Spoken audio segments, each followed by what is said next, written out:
সুপ্রভাত বন্ধুরা, বৃষ্টি ভেজা সকালের শুভেচ্ছা। সারা কাল সন্ধ্যের থেকে কখনো একটু জোরে কখনো একদম আস্তে বৃষ্টি সারা রাত হয়েছে, এখনও চলছে ঝিরঝির বৃষ্টি। সেই অবস্থায় বেরিয়েছিলাম এই কারণেই, আরও বাবানকে স্কুল গাড়িতে তুলব। ওই স্কুল গাড়িতে তুলে দুধ নিয়েই বাড়ি চলে এসেছি। গাছে জল দেওয়ার ব্যাপার নেই, বাড়ি এসে ভাবলাম তোমাদের সঙ্গে সকালটা শুরু করি বারান্দা থেকে, তারপরে রান্নাঘরে ঢুকবো। তোমরা সবাই কেমন আছো গো? আমি ঠিকঠাকই আছি আপাতত। এখনও আমার একদম বৃষ্টি জিনিসটা ভালো লাগে না গো। ওই পায়ের তলায় জল ভেজা ভেজা একদম ভীষণ ঘেন্না লাগে আমার, কিন্তু কিছু করার নেই, এটা ছাড়া তো আর দুনিয়া চলবে না। ঠিক আছে, দেখতে থাকো তোমরা। রান্নাঘরে ঢুকে পড়লাম। আজকে রান্না করব কি বলো তো, সবার প্রিয়, খুব ঝামেলার রান্না অথচ সবার খুব প্রিয়। করব হচ্ছে মোচা। ঝুম্পা কেটে দিয়ে গেছে গতকাল, আজকে ঝুম্পার ছুটি নিয়েছে। ওর মাসে 4 দিন ছুটি থাকে, আজকে সেটা কমপ্লিট হলো 4 দিন। তা ভালোই হয়েছে যে কালকেই মোচাটা কাটানোর ব্যাপার করেছি। আজকে যদি করতাম তাহলে আর উপায় ছিল না, হতো না আর কি। এখানে আলু দিয়ে ছোলা দিয়ে একদম নিরামিষ ওয়েতে নারকেল ছোলা দিয়ে করব। অনেক দিন বাদে মোচা খাচ্ছি, জানো না, অনেক দিন আগে মাঝে মাঝেই খুব হতো, কারণ দিদি ছিল কাটতো। আজকে যদি আনতাম বলতো কালকে করব, কেটে নুন হলুদ জলে ভিজিয়ে রেখে যেত, ফ্রিজে ঢুকিয়ে রাখতাম, আর পরের দিন সকালে এসেই আগে সিটি দিত, দিয়ে করতো।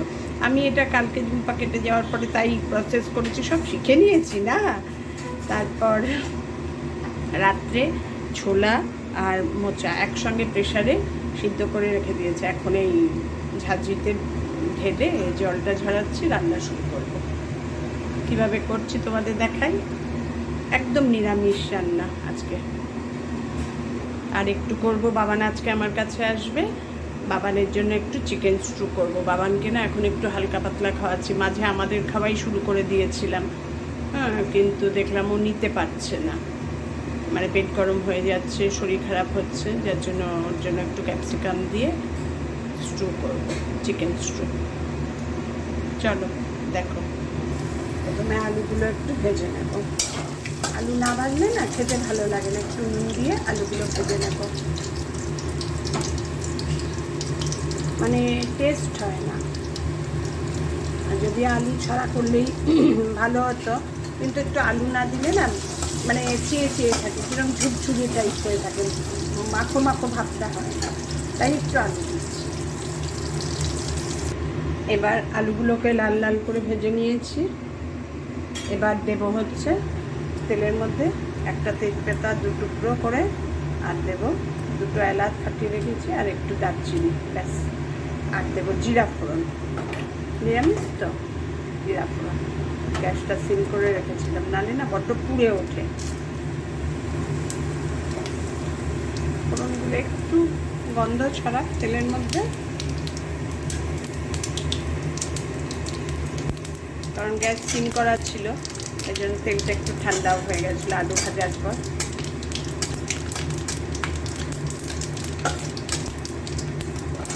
এবার দিয়ে দেবো এই তেলের মধ্যে আদা আর কাঁচা লঙ্কা একটা ফেলে রেখেছি। সুন্দর গন্ধ বেরিয়েছে গো বাবা, আদা দিলেই এত ফাটে না, ভীষণ ভয় লাগে আমার। একটু নুন দিয়ে দিই। এবার দিয়ে দেবো নারকেল কোড়া দিয়ে করবো বলেছি। নারকেল কুচি কুচি করে করলেও খুব ভালো লাগে, তা যেহেতু তালের জন্য নারকেল কোড়ানো ছিল, মনে করে রেখে দিয়েছি একটু মোচা করবো, মোচার জন্য। নারকেল তো আজকাল আর একদম আমার বাড়িতে আসেই না, যেহেতু আমাদের সুগার, সেই জন্য এই এক পুজোর সময়, এক নাড়ু করার সময় আসে, আর না হলে তো নারকেল আসা বন্ধ। আগে নারকেল ছাড়া আমাদের বাড়ি ছিলই না, বাড়িতে ভর্তি নারকেল গাছ ছিল। আমার বাপের বাড়িতেও, শ্বশুর বাড়িতে তো ভর্তি, আর বাপের বাড়িতেও 2টো নারকেল গাছ ছিল, সবই গেছে এখন। যাই হোক, এগুলো একটু ভাজা ভাজা হোক। কাঁচা ছোলাটা যে সিদ্ধ করে রেখেছি একটু নুন দিয়ে ওটাই দিয়ে দেবো, একটু জল সমেতই দিয়ে দিলাম, কারণ একটু মশলাতে একটু জল জল লাগবে। এটা একটু ভাজা ভাজা হোক, তারপরে একটা মশলার মিক্সিং করছি, মানে দেখাচ্ছি। সুন্দর গন্ধ বেরিয়েছে গো ফোড়নের পর, নারকেল দেওয়ার পর। এই যে আমার বানানো ধনে জিরে গুঁড়ো আর একটু হলুদ, এর মধ্যে কাশ্মীরি লঙ্কার গুঁড়ো দেওয়ার কোনো দরকার নেই, কারণ মোচার নিজের রঙই ব্ল্যাক, এর আর কোনো কালারিং হবে না। তো হলুদটা তো রান্নায় দিতেই হয়, অ্যান্টিসেপটিক।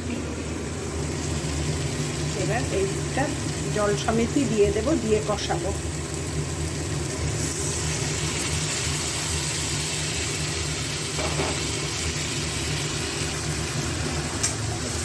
একটু মশলাটার কাঁচা গন্ধটা যাবে, তারপরে সেদ্ধ করা মোচাটা দিয়ে দেবো।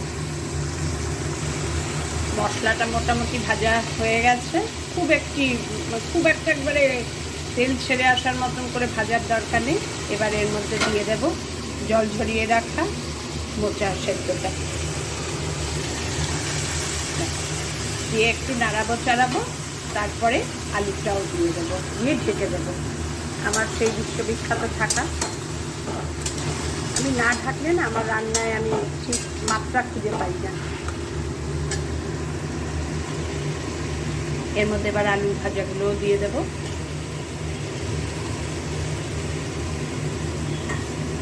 আলু ভাজাগুলো দেওয়াতে কি বলো তো, আলুটা একদম সিদ্ধ হলেও গলবে না, আর নাহলে কাঁচা আলু দিলে বড্ড গলে যায়, গলে একবারে মিশে যায়। এবার ঢেকে দেব, একবার খুলে একটু নাড়িয়ে দিলাম, দিয়ে আবার ঢেকে দিচ্ছি। এখনো জল জল ভাব আছে, ঢেকে দিচ্ছি, ঢেকে হোক কিছুক্ষণ। আবার ঢাকা খুলে নাড়িয়ে দিলাম, কিন্তু কি বলতো মোচাটা খুব একটা ভালো না, মানে সিদ্ধ করে চটকে নিয়েছি, তা সত্ত্বেও খুব একটা ময়েস্ট হয়নি, ওই আর কি। এই জন্যই না মোচা খেতে ইচ্ছা করে না, এক এক দিন এক এক রকম হয়, এক এক দিন মোচা একটু সিদ্ধ করলেই একদম ময়েস্ট হয়ে যায়, কি ভালো লাগে। এটা সেরকম ময়েস্ট হচ্ছে না। যাই হোক, গ্যাস সিম করে আবার একটু বসিয়ে রাখি, হোক। আবার ঢাকা খুলে নাড়িয়ে দিলাম, এখন একটু মোটামুটি মাখো মাখো ভাব হয়েছে। এবার ওপরে ঘি দিয়ে গ্যাস কমপ্লিট। আমার ঘি না দিলে না দেখবে নিরামিষ রান্না একদম টেস্ট আসছে না।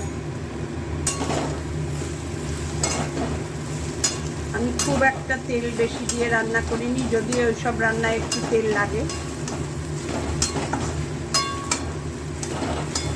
এবার সিম করে ঢেকে কিছুক্ষণ রাখবো, তারপরে নামিয়ে যাবো। কমপ্লিট আমার নিরামিষ ওয়েতে সম্পূর্ণ মোচা রান্না। কেমন লাগলো জানিও আমার রান্না, আমার বক বক। টাটা।